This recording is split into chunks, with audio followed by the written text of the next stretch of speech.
नमस्कार दोस्तों, मैं हूं निरंजन कृष्णा और आप देख रहे हैं सब पर नजर।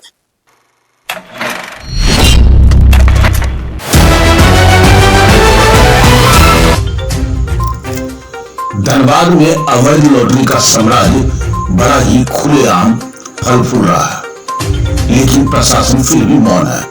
प्रशासन का कहना है कि मुझे अभी तक इसकी कोई सटीक लोकेशन या चिन्हित व्यक्ति का ज्ञान नहीं हुआ है। अगर होगा तो मैं उस पर त्वरित कार्रवाई करूंगा, लेकिन बाकी सबको जानकारी है। ग्रामीण इलाके से शहर तक फैला हुआ है ये नेटवर्क। विधायक को सौंपे आवेदन में सरगनाओं नेटवर्क और ठिकानों का दावा भी किया गया। सरगनाओं पर कार्रवाई की मांग अब तेज होने जा रही है। विधायक बोले, विधानसभा में फिर उठेंगे ये मुद्दा। सवाल उठता है कि जब भी चुनाव का माहौल आता है ये सारे मुद्दे गर्म हो जाते हैं, लेकिन जैसे ही सत्ता पे कोई आरूढ़ हो जाता है तो फिर सारा मुद्दा खत्म।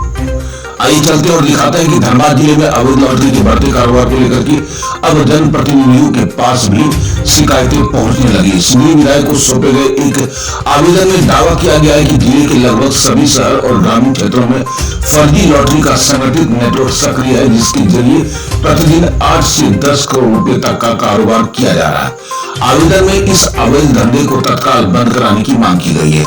आवेदन में आरोप लगाया गया है कि झारखंड में लॉटरी प्रतिबंधित होने के बावजूद निरसा, गोविंदपुर, बलियापुर, सिंदरी, झरिया, कतरा, घोड़ा, पाथड़ी, जामोडवा समेत कई इलाकों में खुलेआम जाली लॉटरी बेची जा रही है।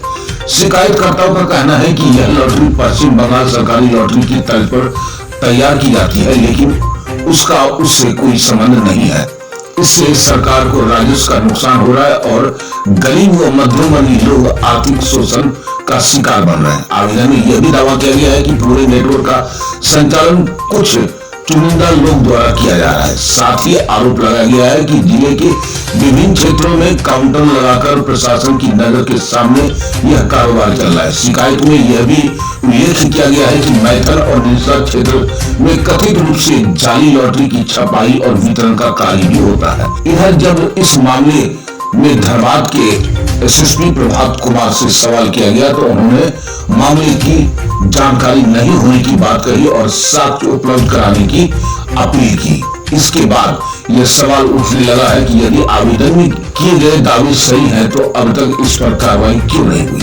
वहीं सिंगरी विधायक चंद्रदेव महतो ने कहा कि अवैध लॉटरी का मुद्दा पहले भी विधानसभा में उठाया गया था। सरकार ने कार्रवाई का आश्वासन भी दिया था, लेकिन जमीनी स्तर पर यह धंधा अभी भी जारी है। उन्होंने कहा कि ग्रामीण क्षेत्रों में गरीब और भोले भाले लोग लालच में आकर के ठगी का शिकार हो रहे हैं। विधायक ने मांग की है कि सरकार इस पर स्पष्ट नीति बनाए और जब तक कोई निर्णय नहीं हो जाता है तब तक अवैध लॉटरी के कारोबार पर सख्ती से रोक लगाई जाए। साथ ही उन्होंने कहा कि इस मुद्दे को वह पुनः विधानसभा में प्रमुखता से उठाएंगे। अब सवाल यह है कि आवेदन में लगाई गई ये गंभीर आरोप की जांच कब होगी और अवैध लॉटरी के कथित नेटवर्क पर प्रशासन कब कार्रवाई करेगा। फिलहाल पूरे मामले पर लोगों की निगाहें प्रशासन और सरकार की अगली कार्रवाई पे टिकी है, जो शायद संभव ही नहीं है, क्योंकि यहाँ पे ये कारोबारी लोग एक मोटा रकम वहां तक मुहैया कराती है।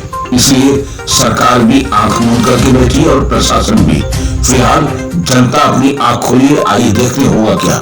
एक खास खबर हमारे एसपी के संवाददाता राजू मलाकार धनबाद झारखंड से। टिकट है, वोट बंगाल में खरीदे हैं। ये बंगाल का टिकट है? ये बंगाल का टिकट है, बंगाल से खरीदे हैं, वही बंगाल में। ठीक है, ठीक है। ये टिकट बंगाल तक मिलता है। ये बंगाल तक मिलता है? हाँ, झारखंड में मिलता है। झारखंड में? हमने पूछा ये टिकट कहाँ का है? हाँ, हाँ। तो बोलता है झारखंड सरकार का है। अच्छा, झारखंड सरकार का है, झारखंड का। अब कौन छपा रहा है? आप छपा रहे मीडिया वाला या दूसरा कोई, या सरकार छपा रहा है? तो ये जो जिसका दुकान से लिया उससे नहीं पूछे हैं कि कौन छप रहा है? झारखंड का टिकट है। झारखंड का है? हाँ। तो ये पता है कि खेला खिला रहा है? हम लोग क्या मतलब, हम आपको पैसा देते हैं, आपको पैसा लेते हैं। दुकानदार से आप भी छाप रहे हैं? दुकानदार से नहीं पूछे? दुकान से क्यों पूछेगा? तो सामान लीजिएगा, नहीं पूछे तो वो पैसा देता है, वो हमको पैसा देता था, बस इतना खेला है। और क्या? क्या नाम हुआ? मनोज यादव।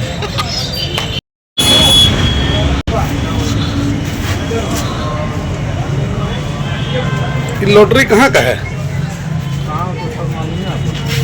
बताइए ना, क्या चलवा रहा है? ये दीपक तिवारी चलवा रहा है, गुड्डू खान।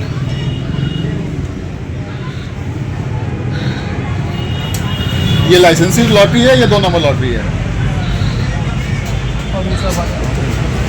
आप बेच रहे हैं, आपको नहीं मालूम है ये क्या है? मालूम है ना, तो बताइए क्या है? 2 नंबर है ना? हमको याद है कि पिछले साल विधानसभा में ये मैटर आया था और उसमें जो सरकार का ये था कि उसमें ये कहा गया था कि इस पर तत्काल रोक लगाया जाएगा, लेकिन अभी भी ये सच्चाई है कि ग्रामीण क्षेत्र में हम लोग देख रहे हैं तेजी से ये फल फूल रहा है, बढ़ावा भी मिल रहा है। शहरी क्षेत्र में निश्चित रूप से पुलिस का दबाव पर या और जो यह सक्रियता पर, जिसके कारण शहरी क्षेत्र में नहीं है, लेकिन ग्रामीण क्षेत्र में बहुत तेजी से हो रहा है और अवैध रूप से हो रहा है। इससे सरकार को कोई राजस्व भी नहीं मिल रहा है और भोले भाले लोग, गरीब लोग ठगे जा रहे हैं, वो और लालच में निर्धन हो रहे हैं। तो इस पर तत्काल रोक लगाया जाना चाहिए या फिर सरकार इसको लीगलाइज करे ताकि राजस्व भी मिले और लोग ठगे नहीं जाए। कहीं कहीं शिकायत आता है कि डुप्लीकेसी भी बहुत बड़े पैमाने पर हो रहा है, तो इस गोरख धंधा को तत्काल अभी रोक लगाए जब तक सरकार इस पर निर्णय नहीं लेता है, पूरी तरह से बंद होना चाहिए। विधानसभा में फिर से इसको हम उठाने का काम करेंगे ताकि हमारे लोग ठगे ना जाए, हमारे लोग बर्बाद ना हो। विधानसभा में इसको मजबूती के साथ रखने का काम करेंगे। सर, एक मामला है सर, पूरे कोयलांचल में, खास करके धनबाद शहरों में अवैध लॉटरी के खुलेआम रोड पर ही अवैध लॉटरियां बिक रही हैं। तो इसकी शिकायत तो मुझे अभी तक नहीं आई है। अगर कोई स्पेसिफिक जानकारी आपके पास हो, कोई ऐसा जगह है या कोई ऐसा आदमी है, तो आप मेरे से व्यक्तिगत साझा कीजिए, उस पर कार्रवाई की जाएगी।